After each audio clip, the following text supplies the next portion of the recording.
how does Find Banker and its struggles or failures, how does that lead you into project management software? Yeah, a lot of assumptions. A short story didn't pan out. I couldn't get the bankers to line, and it's a marketplace models are really hard. So I did that, and it was a pretty quick ride. Built it out real quick, had the prototype going. Really struggled to get the bankers on there. Yeah. Probably looking hindsight back, I would probably would have focused more on the community banks. Exactly. And I get did approvals there. I'm downtown Chicago, trying to walk in every major bank and doing that. And that was just the wrong approach. So there's the go to market was a big fail there. It was probably the root cause of that failure. Right. And I wanted to do stuff around the whole private stock market. And remember we had that big emergence of the securities, selling private securities to non-accredited investors. Yeah. I was interested in that. And that just happened in the last couple of years, few years, right? it did. One year, 2 years? I had the idea for it. Where now any individual like John or me can just buy stock in someone's company, right? Yeah. And That previously wasn't available. I started modeling it out. Down to like $1, right? Like you can just buy whatever you want. Right. Yeah. I started modeling that out. I thought like, hey, this could be a cool thing. I agree. It was really before a lot of the buzz came in. And I didn't really think through what the compliance part of it looked like. But I kept building this roadmap around it. And it became a pretty comprehensive roadmap for an M&A deal lifecycle, basically. I mean, here was a piece of having a marketplace to be able to put deals through, because initially it was, let me sell stock or equity in my company. Yeah, my little coffee shop. I want to sell stock in my coffee shop. Right. And then $10,000. And then raise some money. And then it became like, well, why don't we do this for M&A and have a marketplace for M&A? And then you sort of, and this is the whole problem. It's like beyond feature creep. You're just building the Swiss Army knife of a solution. Beyond future creep? Is that what you said? Beyond feature creep. Feature creep? You ever heard the term feature creep? No. Have you heard feature creep? No, not at all. So let's say we're going to build an app. We're going to build an app to hail taxi cabs, right? And the next thing you know, you're like, well, it'd be cool if I can also hail a boat because we got a river on the Chicago. So let me add that in there. You know, it'd be cool if we could have a chat functionality so I can like chat my friend to come meet me at the boat. And hey, maybe I just want to like socially meet random people. Let me put that in there so we got some dating matching component to it. It becomes like Uber meets Curb meets Match.com meets Facebook. But you see how it turns into disaster quickly. Feature creep. There's no clear focus. Yeah. And that was the problem. I had this marketplace idea and it was simple in the beginning, but I always just got interested in the M&A part and kept thinking more in that direction. So okay. It became a quick, like, you know what? Let's scratch all this. And I think the project at the time was called In a Place. And we ended up really focusing on management of M&A deals. And that's around 2012 when it came back. Started from a clean slate. Had a guy I worked with that was really good at prototyping software. And we just built something really quick. And same thing, I made a lot of mistakes. I made a lot of assumptions. And it took a good hard lesson to learn. And this is the one thing I noticed people always do this. And I just had it this week. You got a great idea. You want to build an app. Everybody's so anxious to build things. You asked me today, and I'm convinced we don't need to build new product or technology. The problem we have is there's so much stuff out there, but a lot of us are suffering from a distribution problem. There's a lot of great technology out there, but it's just not getting the right hands of the people that need it. And that's a bigger challenge. That's a marketing issue. Wouldn't you agree with that? Marketing and just knowing the customer and how to get the product to that customer, it goes a little more than the marketing itself. Because you could market things well, but then still struggle. But I feel like a component of marketing is know your audience and get your product into what's the best way to get my product into this audience member's hand. Right. You know, that I feel like how I think about marketing. But then there's pieces where you need enterprise sales, right? If you have a product that really requires high touch and a complex sales process. Yeah. So it's broadly thinking about distribution, like where I see distribution. What's going to go into it? What are those pieces? So you're saying you see the world right now in a way where there's too much shit out there, whether it's for business to business or consumers. It's too much shit out there. And the problem we actually have is we don't need more shit. We need more better quality distribution. That's a skill to develop. Like before you build, because I've seen people build great products, but they struggle with the distribution and it fails. Well, if there's a way you could learn distribution and get ahead of that early. What was the book? Content Inc. Content Inc. was a good book because it's all about building the following and then build the products to sell to your following. Right? That's a great model. That's what I'm realizing looking back at all this stuff I did. It was build the following. Too obsessed with building products and doing all that stuff, which is good. And it wasn't to the point where I realized making these mistakes and the whole lean startup craze was kicking off. But taking those principles, understanding how to do a customer development interview and really learning properly how to do that, that's what helps validate what you're building. Right. Because you interview somebody like yourself that would be representing the cohort of my potential customers. Right. Understand your pain points. And it's both art and science because I got to frame questions that are unbiased. Because everybody loves their idea, and I'm naturally gonna. They're gonna all say, "Yeah, I love this." Yeah. Yeah, like, hey, I got that. He'll see in my eyes that this guy's in love with his idea, and I'm just gonna be a good friend and head nod and agree with him, and keep him in this positive mood, and maybe he'll buy the next round of drinks or something.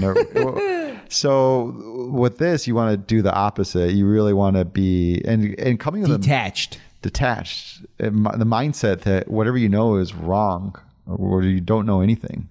Wait. What is that? What mindset? The mindset that whatever you think you know is wrong. Wow. Or you just don't know anything at all. That's kind of like disrupting yourself. It is. I'm going to assume that everything I think I know is wrong. Yes. And I'm going to question every assumption I have. Yeah. And then that's how I'm going to approach this customer conversation, this potential customer conversation. You know what ends up happening? And then you want to understand that person's challenges and weigh it. Like what's the biggest priority? What is the biggest pain point? Because the pain point, if it's really minor, they don't really care. They're not going to spend money to solve it, right? But what happens is you end up finding bigger problems than you thought there was. And this is in our practice today. When I work with a company, I'm working with primarily 1 to 10 billion market cap companies. And the first thing I want to do is understand their process so I can map it out. I know who's doing what and who they're reporting to and what that flow looks like. But then I want to know who those key personas are. And that's where I want to dig in. I want to have a one-on-one conversation. The same approach. Understand their challenges and pain points deeply, like truly to get that emotional feelings about what's really bothering them and causing pain. Could that be used in the restaurant industry or in the stand-up comedy business? Everything, day-to-day life. Go home with your wife and just, you've had a tough day. Ask some questions. Yeah, because it's that empathy. It's about getting inside their head and making them feel felt. So, for example, in the restaurant industry, I would ask a group of 5 to 10 people who live in Hyde Park, which is where the restaurant is, invite them in for a tasting. And get in their head by asking them some, as best as I can, unbiased questions. What are your pain points with food? What are your pain points when it comes to ordering out? What are your pain points when it comes to going to a restaurant? So on and so forth. Yeah, but start from the top. It's like, why do you go out to eat? Like, what triggers that? Is it, and then you start learning. I'm in a bad mood, or someone in my family got sick, and I just wanted to change my mood, for example. Then you start learning that there's different ways that sway people from going out to eat. Because maybe, hey, I only go out to eat when it's a social meeting. I'm trying to catch up with my friends. Versus what's driving them to order in food. And so there's a lot. Or you could start from the very top and just be like, what makes you hungry? What? Yeah.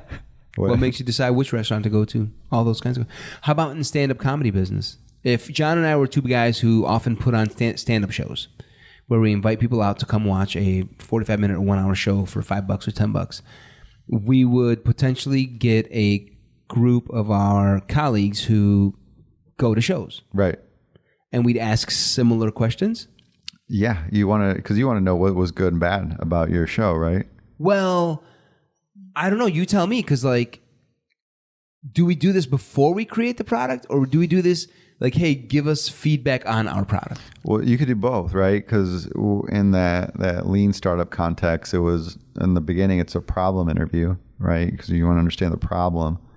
And then as you get a clear understanding, you do 30, 40 of these interviews, you start seeing patterns. Right. And you're like, all right, this is the problem I need to solve. Right. What can I do to solve it?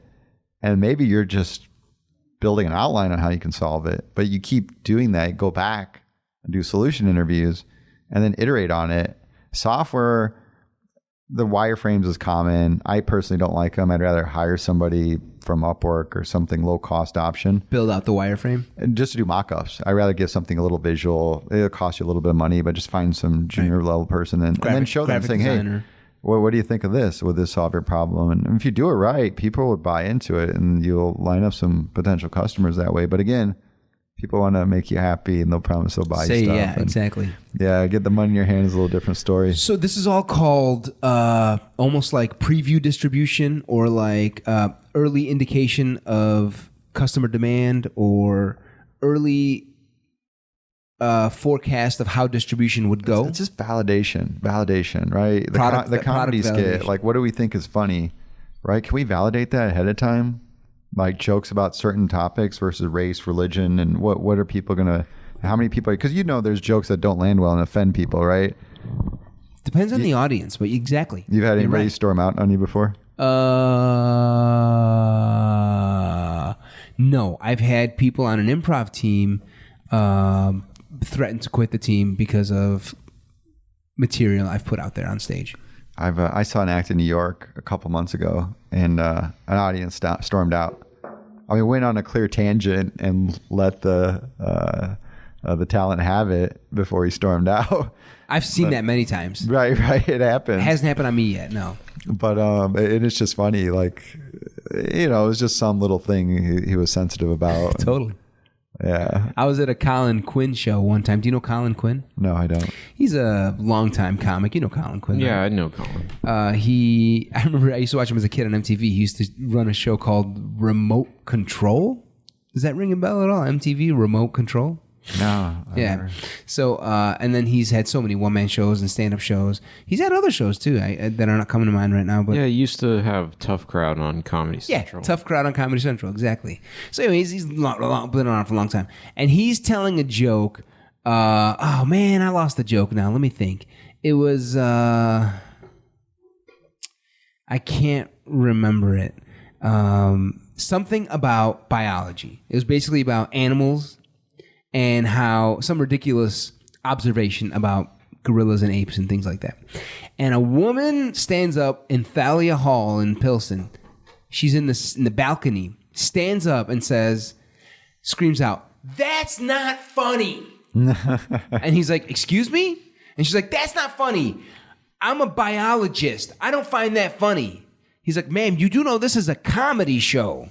I'm not trying to be serious here. I'm actually joking, And then everyone around her starts kicking her out, like, "Get out of here, get out of here." Like they're yelling at her. They're like, "You're at the wrong show, lady." That's so funny. And she storms out. And then he goes, I think she walks out and he's like, it wasn't that funny, so maybe she had a point. So anyway, that shit can happen where, people will storm out. Yeah, I guess the beautiful thing about stand-up comedy, especially when you go to open mics, is you're getting that feedback and validation instantaneously. Yeah. You just got to say words and read the reaction. Boom, you've got customer validation. You'll keep iterating on it every time. Exactly. I know no other business where you have to fail faster than stand-up comedy. You just have to keep failing. Fail. It's hard. So, okay, so I get it. So did you do some of this for Deal Room, the project management software? Yeah, that's why that product was successful. I had a lot of ideas on it and that same feature creep roadmap, all the stuff I want to build. But until I really dialed it in and had that tight feedback loop, that's when we started building a good product. And minimal. We just built the things that were really important. And I look back at our product today, because we're about starting 2012, is going on 8 years. Very, very little of this stuff is my idea. Very, very little. Great majority, 90% of it's from customers, from feedback loops, from this podcast, not my idea. It's from dear friends who kept repeating to me over and over, like, dude, you need to do a daily show or something like that, but for finance and business. Yep. And I'm like, oh, okay, like CNBC meets the Daily Show. They're like, yes, you need to do that. And so I just kept getting feedback from people over and over and over, and this is what it's evolved to.